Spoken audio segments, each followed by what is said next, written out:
할렐루야.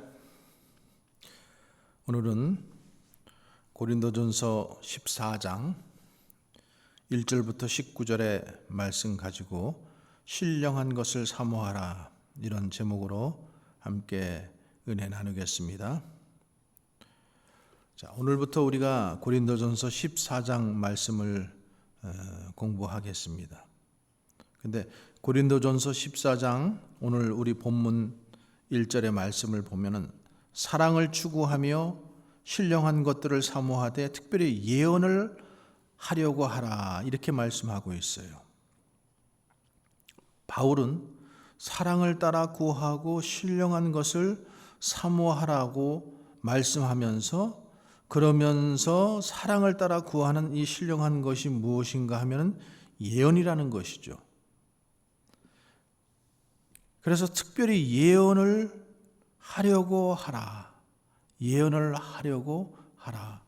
5절 말씀에서도 나는 너희가 다 방언 말하기를 원하나 특별히 예언하기를 원한다라고 이렇게 말씀하고 있어요.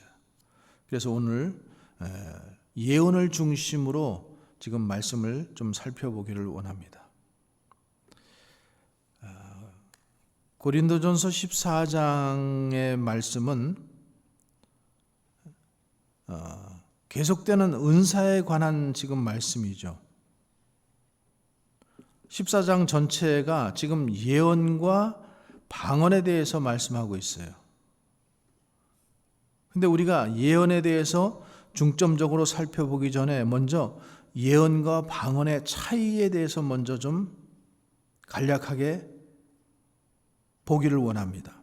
그래서 자, 2절 말씀부터 5절 말씀을 먼저 한번 같이 읽어보겠습니다. 방언을 말하는 자는 사람에게 하지 아니하고 하나님께 하나니 이는 알아듣는 자가 없고 영으로 비밀을 말함이라. 그러나 예언하는 자는 사람에게 말하며 덕을 세우며 권면하며 위로하는 것이요, 방언을 말하는 자는 자기의 덕을 세우고 예언하는 자는 교회의 덕을 세우나니, 이렇게 말씀하고 있습니다.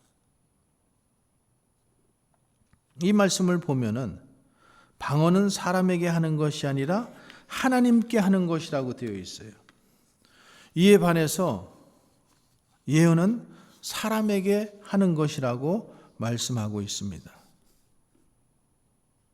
또 방언은 개인의 덕을 세우기 위한 것이지만은 예언은 교회의 덕을 세우는 것이라고 말씀하고 있어요.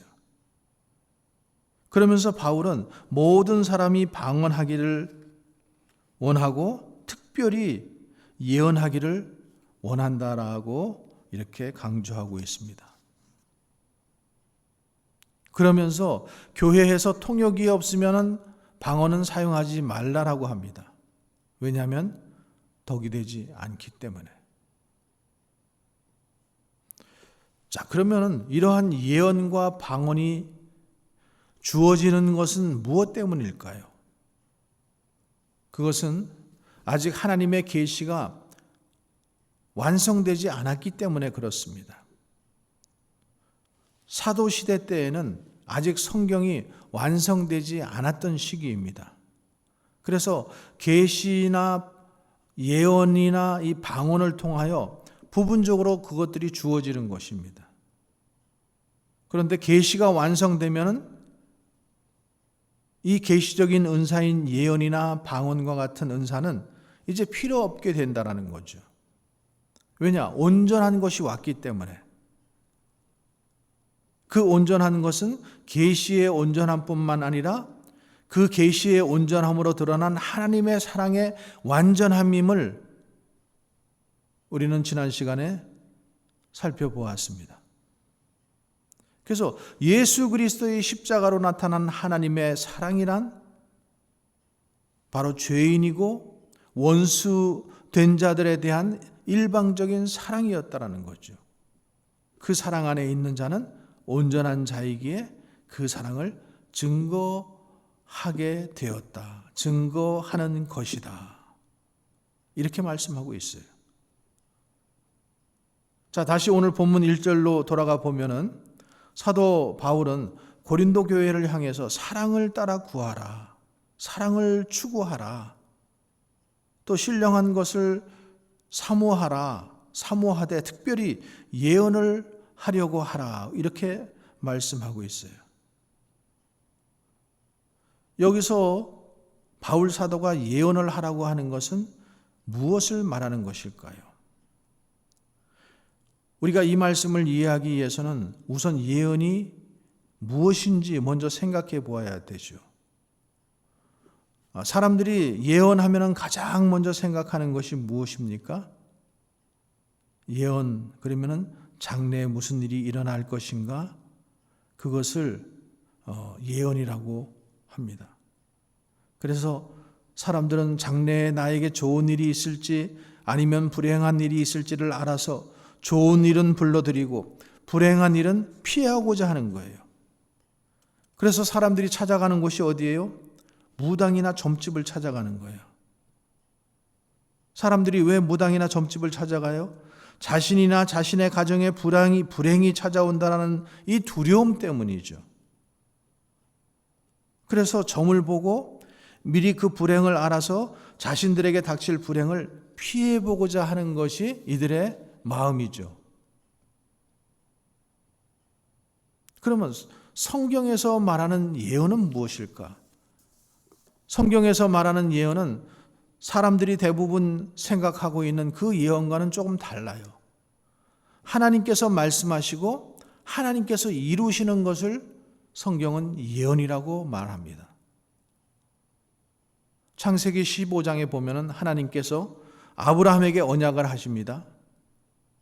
여호와께서 아브라함에게 이르시되 너는 정령이 알라. 내 자손이 이방에서 객이 되어 그들을 섬기겠고 그들은 400년 동안 내 자손을 괴롭게 하리니 그 섬기는 나라를 내가 징치할지며 그 후에 내 자손이 큰 재물을 이끌고 나오리라. 이렇게 말씀하셨습니다. 그런데 이 예언을 받은 사람은 누구예요? 아브라함이에요. 아브라함은 어떤 사람이었어요? 100세가 되도록 자식 하나 낳지 못하던 그런 사람이었어요. 그런데 하나님께서 그 언약하신 대로 이스라엘 백성들이 애굽으로 내려가서 400년 동안 종살이를 한 다음에 출애굽할 때에 그 인구가 무려 장정만 60만이 된 거예요. 그래서 출애굽기 6장 3절에서 9절의 말씀을 보면은 내가 아브라함과 이삭과 야곱에게 전능의 하나님으로 나타났으나 나의 이름을 여호와로는 그들에게 알리지 아니하였고 가나안 땅 그들이 우거하는 땅을 주기로 그들과 언약하였더니 이제 애굽 사람이 종을 삼은 이스라엘 자손의 신음을 듣고 나의 언약을 기억하노라. 그러므로 이스라엘 자손에게 말하기를 나는 여호와라. 내가 애굽 사람의 무거운 짐 밑에서 너희를 빼어내며 그 고역에서 너희를 건지며 편팔과 큰 재앙으로 너희를 구속하여 너희로 내 백성을 삼고 나는 너희 하나님이 되리니 나는 애굽 사람의 무거운 짐 밑에서 너희를 빼낸 너희의 하나님 여호와인 줄 너희가 알지라. 내가 아브라함과 이삭과 야곱에게 주기로 맹세한 땅으로 너희를 인도하고 그 땅을 너희에게 주어 기업을 삼게 하리라. 나는 여호와라 하셨다 하라. 모세가 이와 같이 이스라엘 자손에게 전하나 그들의 마음의 상함과 역사의 혹독함을 인하여 모세를 듣지 아니하였다라고 이렇게 기록하고 있습니다. 하나님께서 모세를 부르신 것은 하나님께서 아브라함과 이삭과 야곱과의 그 언약하신 것을 이루기 위해서입니다. 하나님께서는 자기가 하신 언약을 기억하시고 이스라엘 백성을 출애굽시키기 위해서 모세를 지금 부르시는 거예요. 그리고 그 언약의 말씀을 이스라엘 백성들에게 지금 전달하는 거예요. 그런데 모세가 전한 그 말씀을 이스라엘 백성들은 듣지 않았다라고 했어요. 왜 그럴까요? 그들은 하나님의 언약의 말씀을 믿지 않았기 때문입니다. 그러면 하나님께서 평생 그들이 종살이 하도록 내버려 두어야 할까요? 하나님은 무엇 때문에 출애굽을 시킵니까? 하나님께서 하신 언약 때문에, 하나님께서 당신의 언약을 이루시기 위해서 10가지 재앙을 내리고 6월절 어린 양의 피를 문설주에 바르게 하시고 이스라엘로 하여금 출애굽하게 하신 거예요. 이스라엘은 홍해 앞에서 가만히 서서 홍해 바다가 갈라지는 것을 보았습니다. 그들은 마른 땅같이 홍해를 건넜다라고 했어요. 그러나 그들은 또 광야에서 불순종합니다.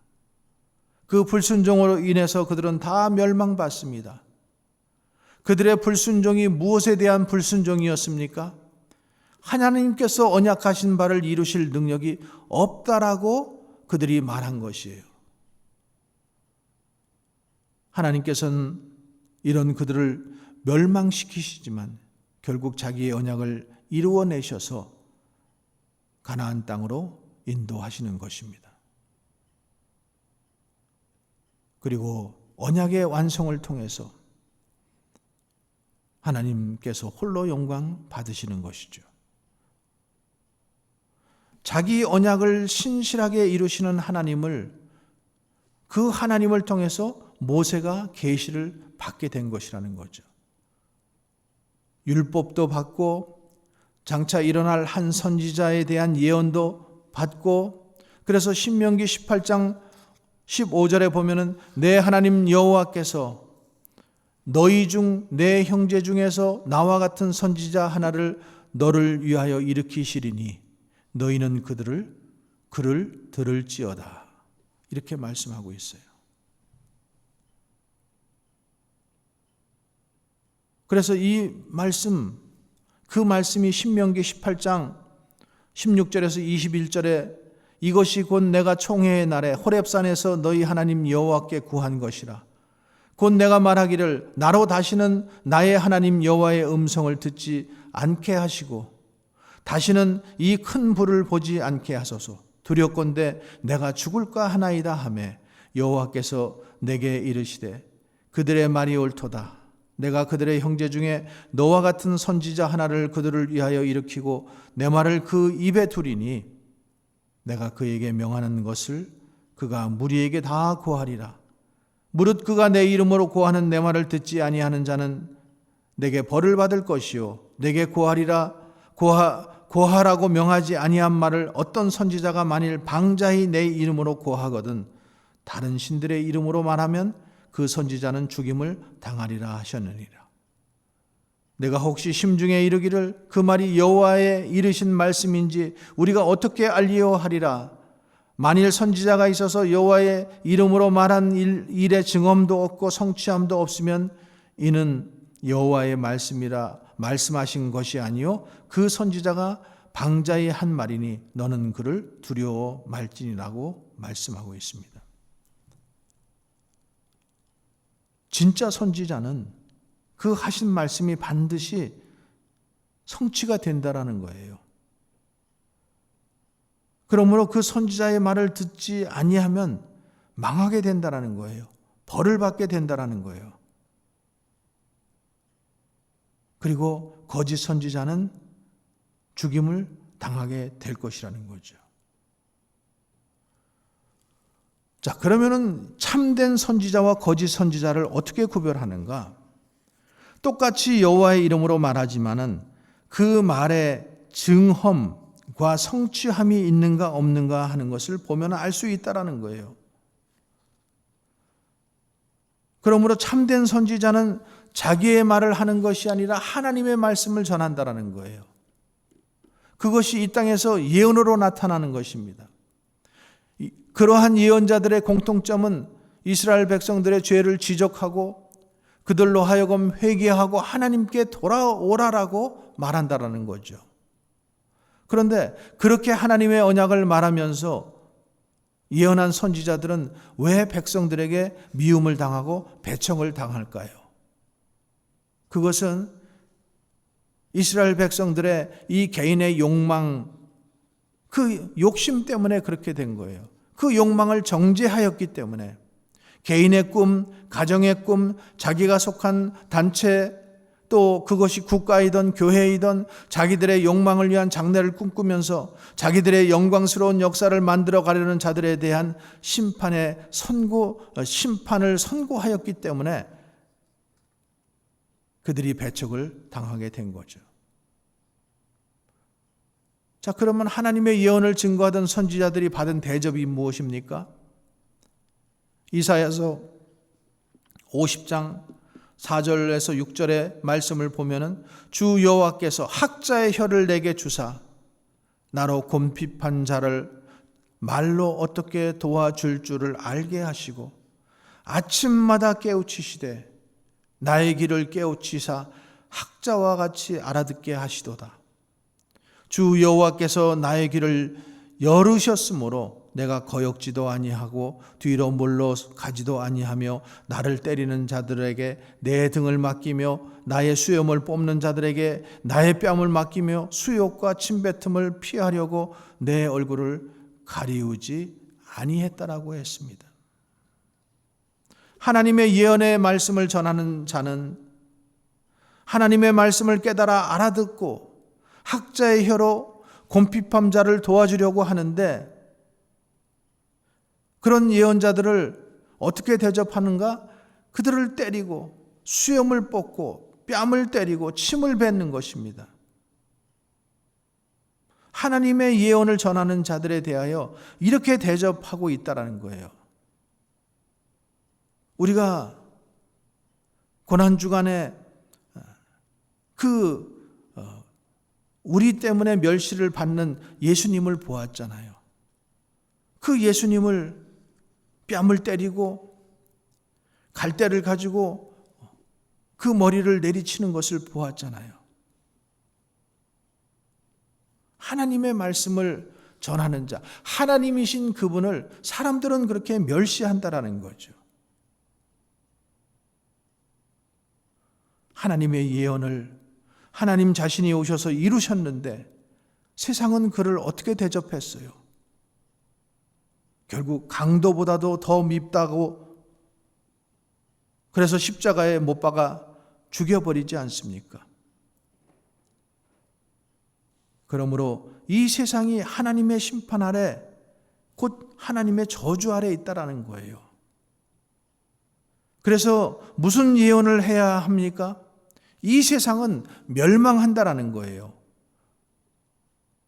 눈에 보이는 모든 것들은 다 불에 타서 사라져 버리고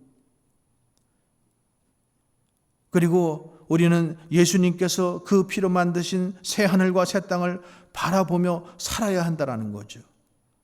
예수님이 재림이 곧 임한다라고 말하는 거죠.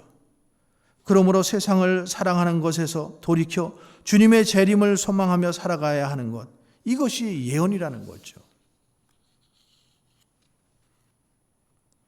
하나님께서 말씀하신 것을 하나님께서 친히 이루실 것을 증거하는 것, 이것이 예언이라는 겁니다. 그래서 오늘 본문에서도 사도 바울은 특별히 예언을 하려고 하라는 거예요. 고린도전서 14장 3절에 보면 예언하는 자는 사람에게 말하여 덕을 세우는 것이며 권면하는 것이며 안위하는 자라는 것입니다. 즉 예언하는 자는 교회에 예언을 함으로 교회의 덕을 세우고 권면하고 안위하게 된다는 거죠. 그러면은 교회가 무슨 말로 덕을 세우며 권면하며 서로 격려하고 안위케 되는 것일까요? 믿음으로 인해 고난 중에 있는 성도들에게 무엇이 위안이 될까요? 잠시 잠깐 후면 오실 그이가 오시리니 지체하지 않으실 것입니다. 예수님의 재림, 이것이 그들에게 위안이죠. 그러므로 권면은 세상을 사랑하는 자들에게 이 세상의 물건들을 다 쓰지 못하게 될 것이라는 말이에요. 지금 중국이나 북한의 지하 성도들이 고난 중에 있습니다. 여러분, 그들에게 무엇이 위로가 되겠습니까? 주님이 곧 오신다라는 것이죠. 이보다 더한 위로는 그들에게 없을 거예요. 이 예언의 말씀이 위로로 들리십니까? 아니면 저주로 들리십니까? 위로로 들리는 사람은 소수요, 저주로 들리는 사람은 다수입니다. 그래서 오늘날 교회에서 예언이 사라져버린 것은 아닐까요? 세상의 영광을 구하지 않고 주님의 영광의 날을 소망하면서 나그네로 외국인으로 살지 않고 있는 교회라면 이런 예언의 말씀을 저주로 들을 것입니다. 그래서 바울 사도는 가는 곳마다 환영받는 일이 적었고 온갖 고난과 핍박과 매맞음과 헐벗음과 위협 속에서 또 추위 속에서 떨고 있었던 거죠. 왜?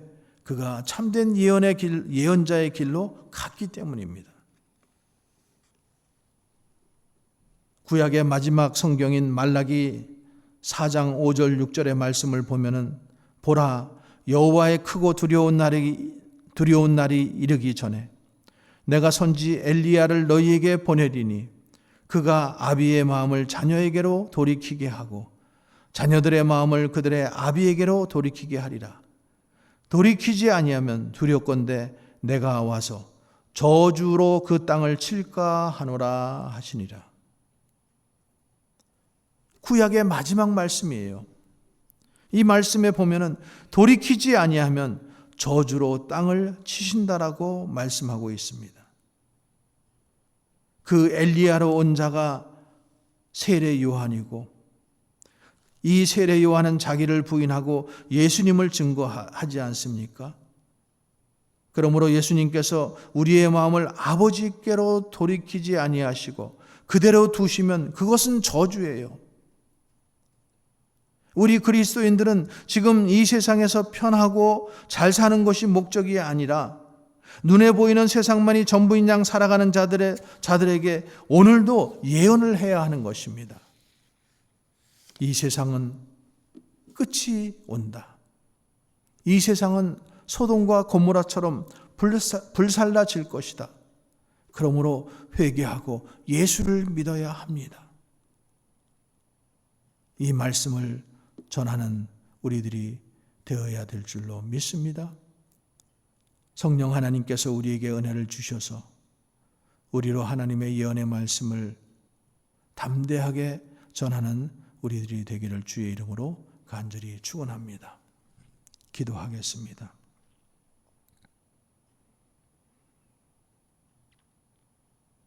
사랑과 은혜의 하나님 아버지, 처음과 나중이 되시고 알파와 오메가가 되신 하나님, 처음이 있었듯이 마지막이 반드시 있고 창조가 있었듯이 심판이 있는 것을 저희들은 믿습니다. 마지막 때를 살아가고 있는 이때에 우리가 구해야 할 것은 더욱 신령한 것을 사모하게 하시고 구하게 하여 주시옵소서. 반드시 세상은 끝날 날이 오게 될 것이고 그 끝날 날이 오기 전에 우리가 회개하고 예수를 믿어야 구원을 얻게 된다라는 이 복음의 메시지를 전파하는 우리들 되게 하시고 또 이 예언의 말씀을 믿는 자든 믿지 않는 자들에게 전파하여 마지막 날을 준비하는 우리 모두 되게 하여 주시옵소서. 예수님 거룩하신 이름으로 기도하옵나이다. 아멘.